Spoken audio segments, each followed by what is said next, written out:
Chapter 2 of The Lancashire Witches. This recording is in the public domain. Reading by Andy Minter. The Lancashire Witches, a Romance of Pendle Forest, by William Harrison Ainsworth. Introduction. The Last Abbot of Whalley. Chapter 2 The Eruption. Demdike went a little further down the hill, stopping when he came to the green patch. He then plunged his staff into the sod at the first point where he had cast a tuft of heather, and with such force that it sank more than 3 feet. The next moment he plucked it forth, as if with a great effort, and a jet of black water spouted into the air. But heedless of this, he went to the next marked spot, and again plunged the sharp point of the implement into the ground. Again it sank to the same depth, and on being drawn out, a second black jet sprung forth. Meanwhile, the hostile party continued to advance up the dry channel before mentioned, and shouted on beholding those strange preparations, but they did not relax their speed. Once more the staff sank into the ground, and a third black fountain followed its extrication. By this time the royalist soldiers were close at hand, and the features of their 2 leaders, John Braddyll and Richard Assheton, could be plainly distinguished, and their voices heard. "'Tis he! 'Tis the rebel abbot!" vociferated Braddyll, pressing forward. "We were not misinformed. He has been watching by the beacon. The devil has delivered him into our hands." "Ho, ho!" laughed Demdike. "Abbot no longer. 'Tis the Earl of Poverty you mean," responded Assheton. "The villain shall be gibbeted on the spot where he has fired the beacon, as a warning to all traitors." "Ha, heretics! Ha, blasphemers! I can at least avenge myself upon you," cried Paslew, striking spurs into his charger. But ere he could execute his purpose, Demdike had sprung backward, and catching the bridle, restrained the animal by a powerful effort. "Hold!" he cried in a voice of thunder, "or you will share their fate." As the words were uttered, a dull, booming, subterranean sound was heard, and instantly afterwards, with a crash like thunder, the whole of the green circle beneath slipped off, and from a yawning rent under it burst forth with irresistible fury a thick, inky coloured torrent, which, rising almost breast high, fell upon the devoted royalist soldiers, who were advancing right in its course. Unable to avoid the watery eruption, or to resist its fury when it came upon them, they were instantly swept from their feet, and carried down the channel. A sight of horror was it to behold the sudden rise of that swarthy stream, whose waters, tinged by the ruddy glare of the beacon fire, looked like waves of blood. Nor less fearful was it to hear the first wild despairing cry raised by the victims, or the quickly stifled shrieks and groans that followed, mixed with the deafening roar of the stream, and the crashing fall of the stones which accompanied its course. Down, down went the poor wretches, now utterly overwhelmed by the torrent, now regaining their feet, only to utter a scream and then be swept off. Here a miserable straggler, whirled onwards, would clutch at the banks, and try to scramble forth, but the soft turf giving way beneath him, he was hurried off to eternity. At another point, where the stream encountered some trifling opposition, some 2 or 3 managed to gain a footing, but they were unable to extricate themselves. The vast quantity of boggy soil brought down by the current, which rapidly collected here, embedded them, and held them fast, so that the momently deepening water, already up to their chins, threatened speedy immersion. Others were stricken down by great masses of turf, or huge rocky fragments, which, bounding from point to point with the torrent, bruised or crushed all they encountered, or, lodging in some difficult place, slightly diverted the course of the torrent, and rendered it yet more dangerous. On one of these stones, larger than the rest, which had been stopped in its course, a man contrived to creep, and with difficulty kept his post amid the raging flood. Vainly did he extend his hand to such of his fellows as were swept shrieking past him. He could not lend them aid, while his own position was so desperately hazardous that he did not dare to quit it. To leap on either bank was impossible, and to breast the headlong stream, certain death. On goes the current, madly, furiously, as if rejoicing in the work of destruction, while the white foam of its eddies presents a fearful contrast to the prevailing blackness of the surface. Over the last declivity it leaps, hissing, foaming, crashing like an avalanche. The stone wall for a moment opposes its force, but falls the next, with a mighty splash, carrying the spray far and wide, while its own fragments roll onward with the stream. The trees of the orchard are uprooted in an instant, and an old elm falls prostrate. The outbuildings of a cottage are invaded, and the porkers and cattle, divining their danger, squeal and bellow in affright, but they are quickly silenced. The resistless foe has broken down wall and door, and buried the poor creatures in mud and rubbish. The stream next invades the cottage, breaks in through door and window, and filling all the lower parts of the tenement, in a few minutes converts it into a heap of ruin. On goes the destroyer, tearing up more trees, levelling more houses, and filling up a small pool, till the latter bursts its banks, and, with an accession to its force, pours itself into a mill dam.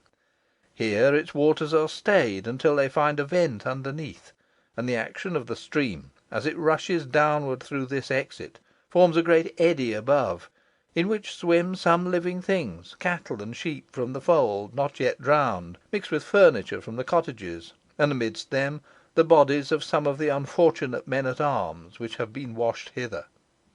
But ha! Another thundering crash! The dam has burst. The torrent roars and rushes on furiously as before, joins its forces with Pendle Water, swells up the river, and devastates the country far and wide. Footnote 1. A similar eruption occurred at Pendle Hill in August 1669, and has been described by Mr. Charles Townley in a letter cited by Dr. Whitaker in his excellent History of Whalley. Other and more formidable eruptions had taken place previously, occasioning much damage to the country. The cause of the phenomenon is thus explained by Mr. Townley. The colour of the water, its coming down to the place where it breaks forth between the rock and the earth, with that other particular of its bringing nothing along but stones and earth, are evident signs that it hath not its origin from the very bowels of the mountain, but that it is only rain water coloured first in the moss pits, of which the top of the hill, being a great and considerable plain, is full, shrunk down into some receptacle fit to contain it, until at last, by its weight, or by some other cause, it finds a passage to the sides of the hill, and then a way between the rock and swarth, until it breaks the latter and violently rushes out. The abbot and his companions beheld this work of destruction with amazement and dread. Blanched terror sat in their cheeks, and the blood was frozen in Paslew's veins, for he thought it the work of the powers of darkness, and that he was leagued with them. He tried to mutter a prayer, but his lips refused their office. He would have moved, but his limbs were stiffened and paralysed, and he could only gaze aghast at the terrible spectacle. Amidst it all, he heard a wild burst of unearthly laughter, proceeding, he thought, from Demdike, and it filled him with new dread. But he could not check the sound, neither could he stop his ears, though he would fain have done so. Like him, his companions were petrified and speechless with fear. After this had endured for some time, though still the black torrent rushed on impetuously as ever, Demdike turned to the abbot and said, "Your vengeance has been fully gratified. You will now baptise my child?" "Never, never, accursed being!" shrieked the abbot. "Thou mayst sacrifice her at thine own impious rites. But see, there is one poor wretch yet struggling with the foaming torrent. I may save him." "That is John Braddyll, thy worst enemy," replied Demdike. "If he lives, he shall possess half Whalley Abbey. Thou hadst best also save Richard Assheton, who yet clings to the great stone below, as if he escapes, he shall have the other half. Mark him, and make haste, for in 5 minutes both shall be gone." "I will save them if I can, be the consequence to myself what it may," replied the abbot. And regardless of the derisive laughter of the other, who yelled in his ears as he went, Bess shall see thee hanged at thine own door." He dashed down the hill to a spot where a small object, distinguishable above the stream, showed that some one still kept his head above water, his tall stature having preserved him. "Is it you, John Braddyll?" cried the abbot, as he rode up. "Ay," replied the head. "Forgive me for the wrong I intended you, and deliver me from this great peril." "I am come for that purpose," replied the abbot, dismounting, and disencumbering himself of his heavy cloak. By this time the two herdsmen had come up, and the abbot, taking a crook from one of them, clutched hold of the fellow, and plunging fearlessly into the stream, extended it towards the drowning man, who instantly lifted up his hand to grasp it. In doing so, Braddyll lost his balance, but as he did not quit his hold, he was plucked forth from the tenacious mud by the combined efforts of the abbot and his assistant, and with some difficulty dragged ashore. "Now for the other," cried Paslew, as he placed Braddyll in safety. "One half of the abbey is gone from thee," shouted a voice in his ears, as he rushed on. Presently he reached the rocky fragment on which Ralph Assheton rested. The latter was in great danger from the surging torrent, and the stone on which he had taken refuge tottered at its base, and threatened to roll over. "In Heaven's name, help me, lord abbot, as thou thyself shall be holpen at thy need," shrieked Assheton. "Be not afraid, Richard Assheton," replied Paslew. "I will deliver thee as I have delivered John Braddyll." But the task was not of easy accomplishment. The abbot made his preparations as before, grasped the hand of the herdsman, and held out the crook to Assheton. But when the latter caught it, the stream swung him round with such force that the abbot must either abandon him, or advance further into the water. Bent on Assheton's preservation, he adopted the latter expedient, and instantly lost his feet, while the herdsman, unable longer to hold him, let go the crook, and the abbot and Assheton were swept down the stream together.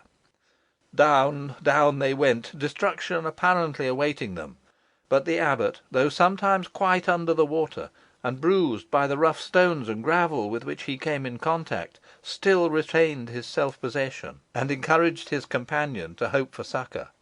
In this way they were borne down to the foot of the hill, the monks, the herdsmen, and the men at arms having given them up as lost. But they yet lived, yet floated, though greatly injured and almost senseless, when they were cast into a pool formed by the eddying waters at the foot of the hill.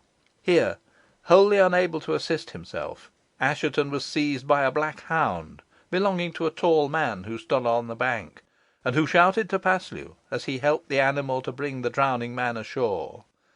"The other half of the abbey is gone from thee. Wilt thou baptise my child if I send my dog to save thee?" "Never," replied the other, sinking as he spoke. Flashes of fire glanced in the abbot's eyes, and stunning sounds seemed to burst his ears. A few more struggles, and he became senseless. But he was not destined to die thus. What happened afterwards he knew not, but when he recovered full consciousness, he found himself stretched, with aching limbs and throbbing head, upon a couch in a monastic room, with a richly painted and gilded ceiling, with shields at the corners, emblazoned with the three luces of Whalley, and with panels hung with tapestry from the looms of Flanders, representing divers scriptural subjects. "Ah, have I been dreaming?" he murmured. "No," replied a tall man, standing by his bedside. "Thou hast been saved from one death, to suffer another more ignominious." "Ha!" cried the abbot, starting up and pressing his hand to his temples. "Thou here?" "Ay, I am appointed to watch thee," replied Demdike. "Thou art a prisoner in thine own chamber at Whalley. All has befallen as I told thee. The Earl of Derby is master of the abbey. Thy adherents are dispersed, and thy brethren are driven forth. Thy two partners in rebellion, the abbots of Jervaux and Salley, have been conveyed to Lancaster Castle, whither thou wilt go as soon as thou canst be moved." "I will surrender all, silver and gold, land and possessions, to the king, if I may die in peace," groaned the abbot. "It is not needed," rejoined the other. "Attainted of felony, thy lands and abbey will be forfeited to the crown, and they shall be sold, as I have told thee, to John Braddyll and Richard Assheton, who will be rulers here in thy stead." "Would I had perished in the flood!" groaned the abbot. "Well mayst thou wish so," returned his tormentor. "But thou wert not destined to die by water. As I have said, thou shalt be hanged at thy own door, and my wife shall witness thy end." "Who art thou? I have heard thy voice before," cried the abbot. "It is like the voice of one whom I knew years ago, and the features are like his, though changed greatly. Who art thou?" "Thou shalt know before thou diest," replied the other, with a look of gratified vengeance. "Farewell, and reflect upon thy fate." So saying, he strode towards the door, while the miserable abbot arose, and marching with uncertain steps to a little oratory adjoining, which he himself had built, knelt down before the altar, and strove to pray. CHAPTER 3